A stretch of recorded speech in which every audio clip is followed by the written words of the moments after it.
श्री सीताराम। श्रीमद् भगवद गीता अध्याय 4 श्लोक क्रमांक 3। इस श्लोक से पहले भगवान ने यह बताया कि यह जो ज्ञान है यह मैंने सबसे पहले एक गृहस्थ क्षत्रिय सूर्य को दिया था और सूर्य ने अपने पुत्र मनु और मनु ने अपने पुत्र इक्ष्वाकु को यह ज्ञान दिया था। यहाँ पर भगवान ने इस ज्ञान की अनादिता को सिद्ध किया है। इसके पश्चात भगवान ने यह बताया कि यह जो ज्ञान है यह परंपरा से राजर्षियों तक पहुंचा। उसके पश्चात बहुत समय बीत जाने पर यह जो ज्ञान है इसका लोप होने लगा, नष्ट होने लगा। अब यहाँ पर नष्ट शब्द भगवान ने इसलिए लिया क्योंकि आचरण में यह सब दिखाई नहीं दे रहा था। लौकिक में भी हम यह देखते हैं कि जो बहुत सारे ऐसे आपको संत वेश में लोग मिल जाएंगे जो कि बहुत बड़ी बड़ी गहरी गहरी बातें करते हैं, परंतु उनके आचरण में धर्म नहीं होता है। और जब तक उनके आचरण में धर्म नहीं होता है तब तक उनको अपना गुरु नहीं बनाना चाहिए। तो यह जो श्लोक है यह इस प्रकार है। भगवान कहते हैं स एवायम् अयातेद्य योगः प्रोक्तः पुरातनः भक्तोऽसि मे सखा चेति रहस्यं एतदुत्तमम्।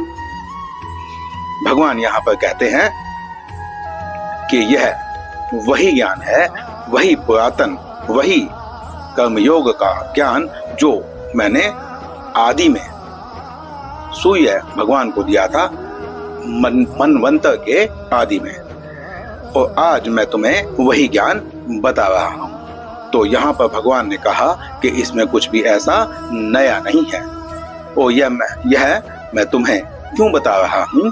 क्योंकि तुम मेरे भक्त हो और तुम मेरे सखा हो।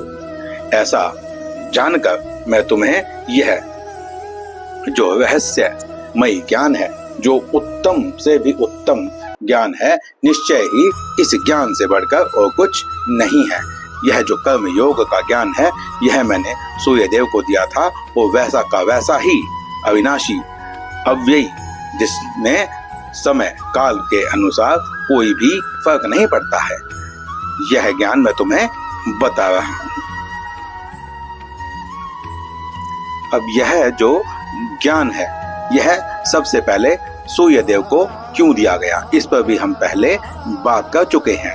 यहाँ पर हम एक उदाहरण से समझते हैं कि जैसे सूर्य के प्रकाश में बहुत सारे लोग बहुत प्रकार के कर्म करते हैं, परंतु उस कर्म के लिए सूर्य उत्तरदायी नहीं होता। परंतु यदि सूर्य का जो प्रकाश है वह प्रकाश उनको वो कर्म करने में सहायता करता है, तो भी जो सूर्य भगवान है वह इसके लिए उत्तरदायी नहीं है, क्योंकि वह अपना कर्म निष्काम भाव से कर रहे हैं। कोई चाहे सूर्य भगवान को धन्यवाद करे, चाहे उनकी प्रशंसा करे, चाहे उनकी बुराई करे, और हम लोग कहते ही हैं कि कितना तेज धूप है, यह सूर्य भगवान को हम ऐसा कहते ही हैं, परंतु सूर्य भगवान को इससे कोई फर्क नहीं पड़ता। इसी प्रकार जैसे चंद्रमा जो है उनका प्रकाश थोड़ा कम होता है, परंतु वह प्रकाश के लिए नहीं अपने अमृत के लिए जाने जाते हैं। उनसे ही सभी प्रकार के जो पौधे हैं वह वनस्पति हैं वह पोषण पाती हैं। अब अंधेरे के सम का लाभ उठाकर बहुत सारे लोग गलत कर्म करते हैं, जिसमें चोरी डकैती इत्यादि गलत कर्म होते हैं। तो क्या इसके लिए चंद्रमा उत्तरदायी है या जो प्रकाश का अभाव है वह उत्तरदायी है? ऐसा नहीं है।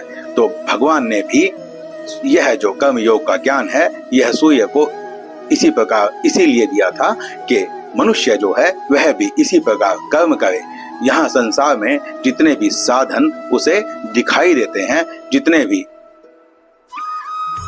सुख सुविधाएं या दुख, जो भी प्रपंच यहाँ पर दिखाई देता है, उस प्रपंच से मनुष्य को संबंध नहीं बनाना चाहिए, जैसे सूर्यदेव किसी भी से भी संबंध नहीं बना रहे हैं। मनुष्य को अपना कर्तव्य कर्म करते रहना चाहिए, यही निष्काम कर्म है, इसे ही कर्म योग कहा जाता है। इसके पश्चात भगवान ने यहाँ पर जो यह ज्ञान है इसकी अनादिता को भी सिद्ध किया है। भगवान ने यह बताया कि यह जो परंपरा है, यह परंपरा मुझसे ही प्रारंभ होती है, और यह जो परंपरा है, इस परंपरा में कुछ समय बाद त्रुटि आनी स्वाभाविक ही है, क्योंकि भगवान ने अपना एक विधान दे दिया, लेकिन उसके पश्चात मनुष्य को स्वतंत्र छोड़ा गया है कि वह चाहे जैसा कर्म करना चाहे, विवेक बुद्धि से, उसके अंतःकरण के संस्कार से, और वह जैसी संगति रखता है वैसे ही वह कर्म करता है। तो भगवान यहाँ पर कहते हैं कि मैंने इस परंपरा को आरंभ कर दिया है और परंपरा से यह ज्ञान आगे बढ़ा है, परंतु समय आने पर इस परंपरा में भी लोप हो जाता है। आप लौकिक में भी यदि देखें तो बहुत सारे आचार्य हमने पाए हैं और उनके नाम पर आज बहुत सारे संप्रदाय चलते हैं, परंतु आज के जो आचार्य हैं और जो पहले के आचार्य थे, उनके आचरण में ही भेद मिलता है। आचार्य शब्द का अर्थ ही यह होता है कि जिसके आचरण को देखकर समाज में उनका अनुसरण किया जा सके, अर्थात जिसका आचरण अनुसरण करने योग्य हो, उसे आचार्य कहा जा सकता है। लौकिक में आपने यह देखा होगा कि बहुत सारे लोग बहुत बड़ी बड़ी बातें करते हैं और उनसे बहुत से लोग प्रभावित होकर उस कार्य क्षेत्र में भी चले जाते हैं। जैसे इसे राजनीति या कथावाचन से भी ले लिया जा सकता है, परंतु जब वह जिससे प्रभावित हुए हैं वह उसकी जो स्थिति है उसे नहीं जानते हैं और बस प्रभाव में आकर वह उस मार्ग को चुन लेते हैं। पहले वह सेवा भाव करते हैं, लेकिन जो सुख सुविधाएं हैं उनके अभाव में जब उन्हें पीड़ा कष्ट होता है तो फिर वह उस लोक कल्याण के मार्ग को त्याग कर वो सुख सुविधाओं प्रलोभन में लग जाते हैं। आपने देखा होगा राजनीति में भी या धर्म के मार्ग पर भी प्रारंभ में लोग बड़े उत्साह के साथ लगते हैं, सेवा भाव दिखाते हैं, ढूंढ ढूंढ कर सेवा करते हैं, परंतु उसके बाद कुछ समय बीत जाने के पश्चात उनके सेवा भाव में कमी आनी प्रारंभ हो जाती है और वह प्रलोभनों की तरफ अपना ध्यान लगा देते हैं। आपने बहुत सारे संत के वेश में ऐसे लोग देखे होंगे जो बाद में कुकर्म करते हुए पाए गए हैं।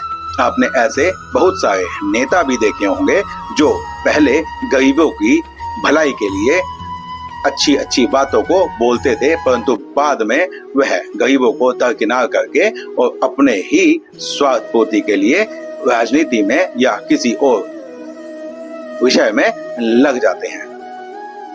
अब भगवान ने यह क्यों कहा कि तुम मेरे भक्त हो और तुम मेरे सखा हो, इसीलिए मैं तुम्हें यह रहस्य की बात बता रहा हूँ, क्योंकि भगवान यहाँ पर यह स्पष्ट बता देना चाहते हैं कि भक्ति उसी की जा सकती है जिसका आचरण अनुकरणीय हो। यदि उस आचरण को अनुकरण में लाने योग्य ना हो तो आप उसकी भक्ति नहीं कर सकते, अर्थात जो श्रेष्ठ पुरुष होता है उसी की भक्ति की जाती है और भक्ति करने के लिए पूर्णतया समर्पण चाहिए होता है। जब अर्जुन ने भगवान को यह कहा था कि मैं आपकी शरण में हूँ, मुझे अपना शिष्य बना लीजिए और मेरे लिए जो श्रेयस्कर हो वही कहिए, तब भगवान ने गीता का ज्ञान देना प्रारंभ किया था। इसीलिए भगवान यहाँ पर कहते हैं कि तुम मेरे शिष्य भक्त और सखा हो। साथ साथ अर्जुन जो थे वह भगवान के बुआ के बेटे थे। इस लोक की जो लीला थी उसमें उनकी बुआ के बेटे थे, तो अर्जुन को भगवान वही बता रहे थे जो उनके लिए श्रेयस्कर था और अर्जुन तो बस निमित्त था। असल में तो यह भगवान हमारे कल्याण के लिए इस ज्ञान को कह रहे हैं और इस ज्ञान को लेकर हमें अपना कल्याण अवश्य करना चाहिए। इस श्लोक में इतना ही। मिलते हैं अगले श्लोक में अगले वीडियो में। शिव सीताराम।